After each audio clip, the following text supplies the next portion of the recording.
अस्सलाम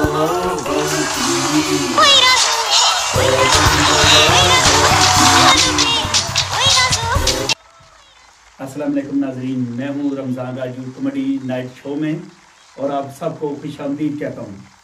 तो मैं कोशिश करूँगा आपको हंसी और ये मजाक करके, ये नहीं है कि किसी को तंजबाजी करके, अगर मेरा शो पसंद आए तो ज़रूर लाइक कीजिएगा।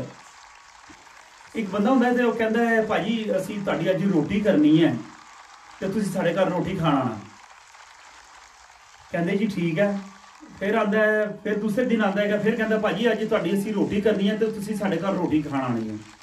सारी फैमिली इकट्ठी होकर कहती उन्होंने दी गल्लां रोज़ सुनती है, कहती है तो तुम पूछो तो सही, ये रोज़ आके कहता भाजी अज तुसीं साडे घर आना तो रोटी खानी है, अज साडे घर आना तो रोटी खानी है।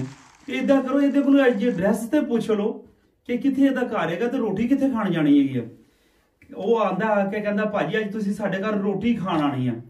वो कहते भाजी तुसीं सानू रोज़ इदां ही कह जांदे भाजी आना है तो रोटी खानी है, भाजी आना तो रोटी, तुसीं सानू अपना एड्रैस तो समझा दे असीं रोटी कित्थे खाण आनी है। वो कहता अच्छा फिर इदां दी गल है कि तुसीं रेडी हो गए तो मैं रोटी देने वास्ते तैयार हो गया, तुसीं आओ बाहर आके मेरा एड्रैस समझो, मैं जाना कित्थे हैगा रोटी खाण वास्ते। बाहर लैके सारिਆਂ ਨੂੰ खड़ा हो जाता है, कहता भाजी अज शाम ਨੂੰ ਤੁਹਾਡੀ रोटी हैगी है कित्थे वाला, ਐਨੂੰ जाना खब्बे होना सज्जे होना। ओ ਕਾਂ बैठे होया वा, सज्जे होना खब्बे होना, ओ ਕਾਂ बैठे, ओ मेरा घर। अगले बड़े परेशान घर खब्बे होके सज्जे होके तुहाडा ही है। कहता जी मेरा ही घर है, एड्रैस समझ आ गई तुहानू, तुसीं मेरे घर आ जाना रोटी खाना से। एक बंदा पूछता ओ मामा मैनू ये तो दस पहला खब्बे भी हो गए हैं सज्जे भी हो गए हैं तो ਕਾਂ शाम को उठ गया असी कितों खाना नहीं है। कहता भाजी लभ लो तो घर तुहाडा, ना लभो तो साडा।